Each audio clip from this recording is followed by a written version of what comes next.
Osborne is recognized for 2 minutes. Thank you, and I thank the ranking member for his leadership on this issue. And I rise in strong opposition to H.R. 982, the FACT Act. It's a fact that asbestos can be found in thousands of products and locations. It's a fact that asbestos is a deadly carcinogen which kills about 10,000 Americans a year. It's a fact that trusts were set up so that victims could still be compensated, even when asbestos companies went bankrupt. It's also a fact that there's no evidence of systemic fraud or abuse in these asbestos trusts. It's also a fact that H.R. 982 would put tremendous new administrative burdens on these trusts.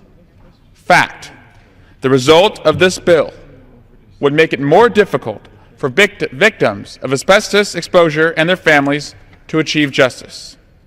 With all of these facts, the evidence is clear.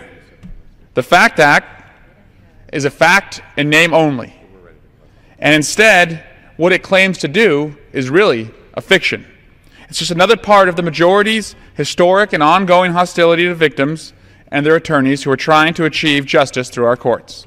Instead of working to make it easier for victims to be compensated, instead of working on a whole host of other problems facing the American people, we're targeting innocent asbestos victims who are merely trying to be compensated for a wrong done to them.